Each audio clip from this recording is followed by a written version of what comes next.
Harrison. Good evening. You know, I'm one of those people that when I go out to a club like this, I'm just so socially dysfunctional. Drinks order at the bar. Anyone else like beer? Yeah! Well, I like real ale. Not that fake stuff that won Donald Trump the election. But what's great about real ale is that you have to wear a uniform to drink it. Now, it's the rules. You know, it's a t-shirt like this. And it's as ill-fitting and dirty and smelly as possible, especially if it's got something like drunken orcs all over it, or celebrates the Swindon Beer Festival in 1978. That's a height of fashion. But I mean, I can't really live without my real ale. Just before I came on here, I went down to the Rotting Carcass with my mate Ethan. He's still there. We were on our 6th pint of Old Cock Shriveler IPA.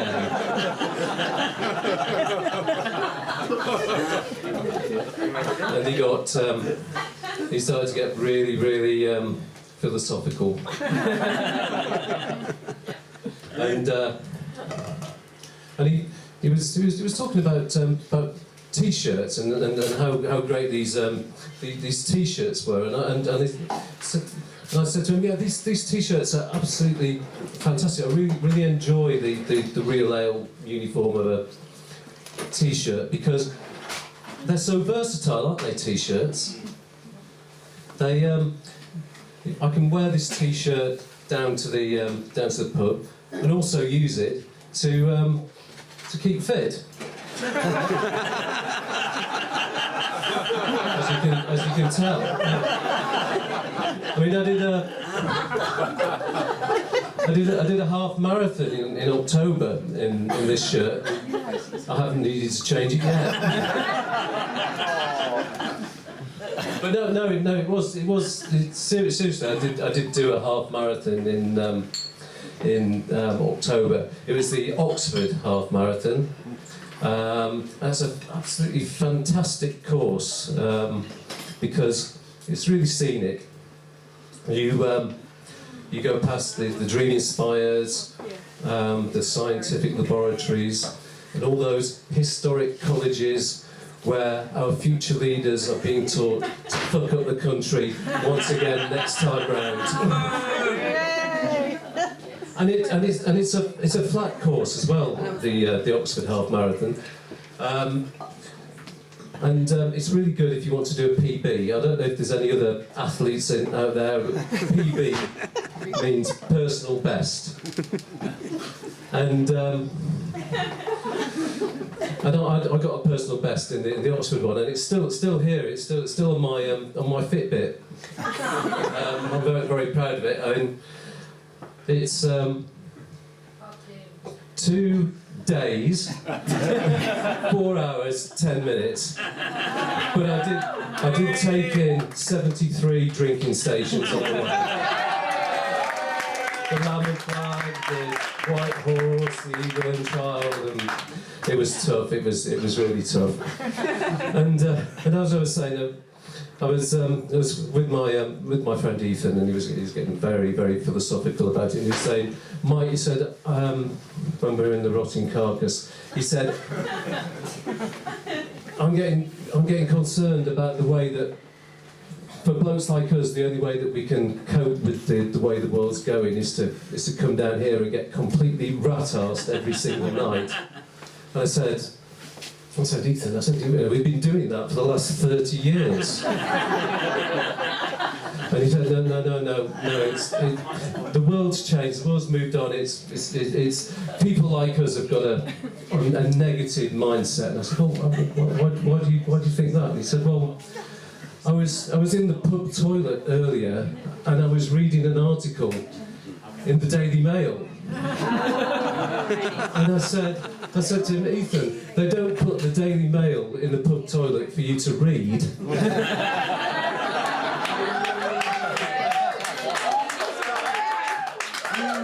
But he said, no, it's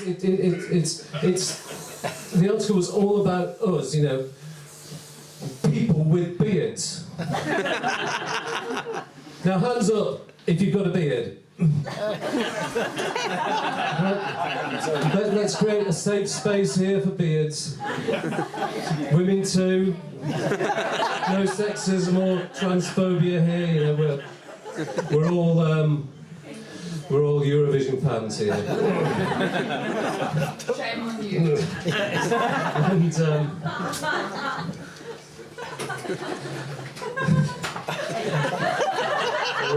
we're all Eurovision fans. And what he was saying was, in this article in the Daily Mail, he said that people with liberal, tolerant, whisper it, Europhile beards like us are the enemies of the people.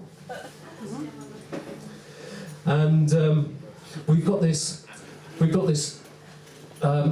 social personality disorder. We're undiagnosed members of the metropolitan elite. Metropolitan elite. Me. I mean, I don't understand it either.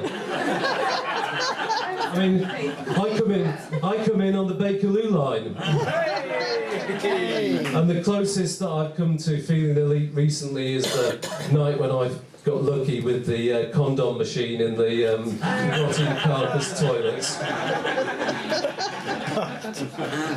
But I think you've got to admit that it's been a traumatic year for people like us, metropolitan elite, like people here, people who listen to Radio 4, people who come to comedy clubs, people who go to real ale-fueled sex parties every weekend. Oh, I thought I recognised you in the dark there.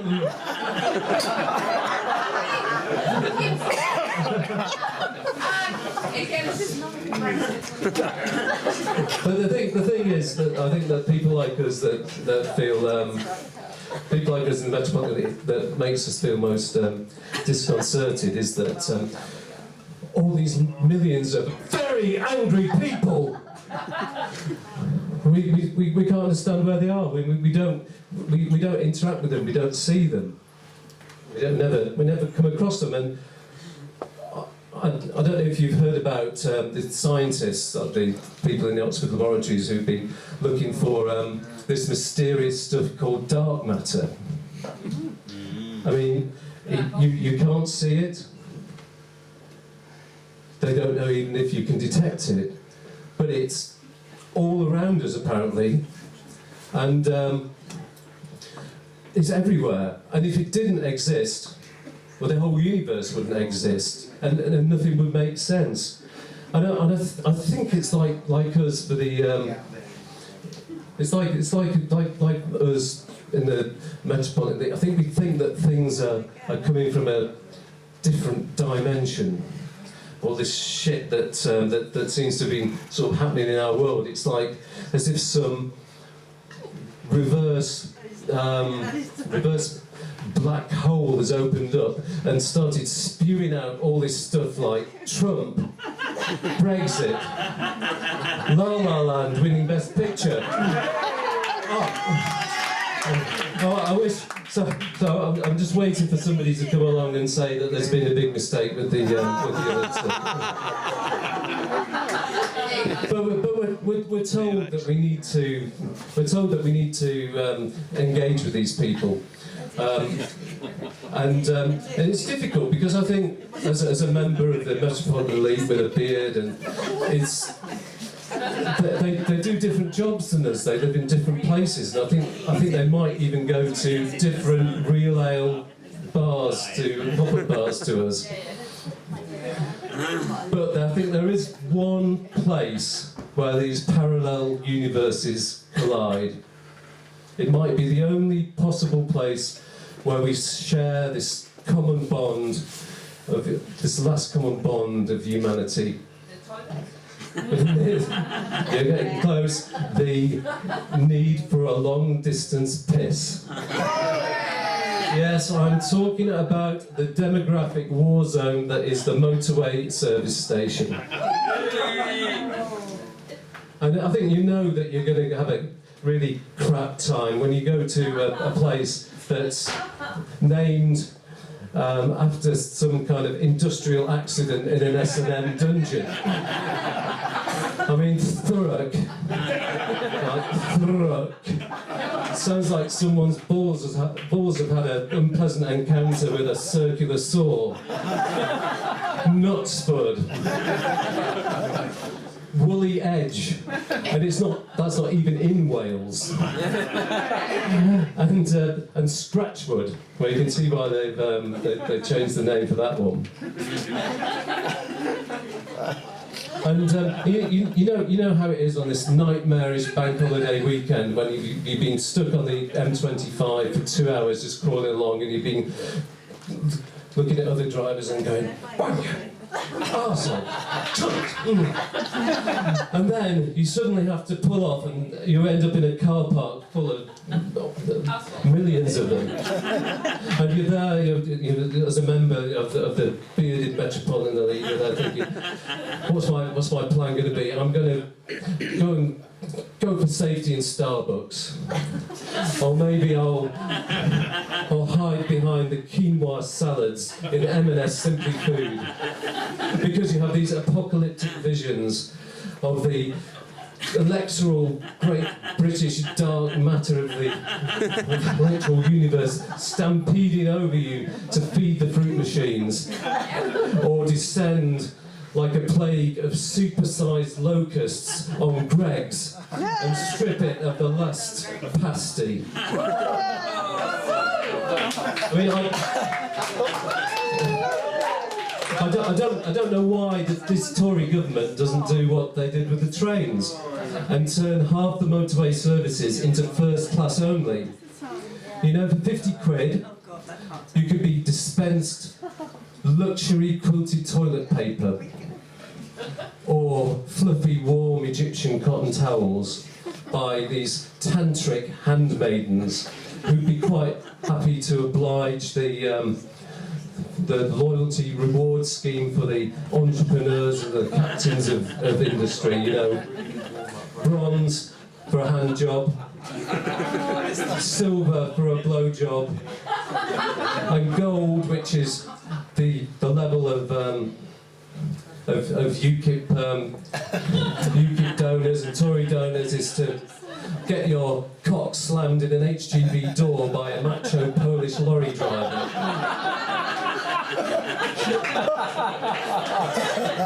And the rest of us, we've got to drive 50 miles up the motorway to the bogs with the missing toilet seat and the half-hour queue. Yep. I don't know about you, but when I go to places like that, I like to do my bit for the environment and save a bit of time by using the multi-occupancy cubicles. Reminds me a bit of the my Metropolitan Elite sex parties. But I think using those toilets in the motorway services gives me a bit of insight into why there are so very many very angry men. Because when you go in there and you're standing there at the urinal, mind your own business, just looking from side to side, all you can see are adverts for erectile dysfunction. Sorry, I mean adverts about erectile dysfunction. So you can understand why there's so many very, very angry women as well. And there's this particular advert that thinks it's really clever. I don't know if you've seen it. I mean, the men out there don't even, maybe if they show it in the ladies. But there's these three blokes that are stood in a line, and they've got hats, and but they're all stark bullet naked, but standing in a queue like they were waiting for a bus, or in a bit like the metropolitan elite sex parties that I go to. And the two blokes at either side are there with their hats, and they're kind of holding them like this. So like quite shamefaced over their crotches. And there's the bloke in the middle is like this. He's smiling, he's waving, and he's happy, and he's got this great big Crocodile Dundee hat right over his cock. And the joke is, it's really simple. This: how does the hat stay there? Now, I might have fantasised about doing some really unconventional things when I've got a raging hard-on, but never have I once wanted to be a fucking hat stand. And a bit of advice for those other two blokes on the side, from down the rotting carcass: just lay off the old cock shriveler IPA. Thanks very much.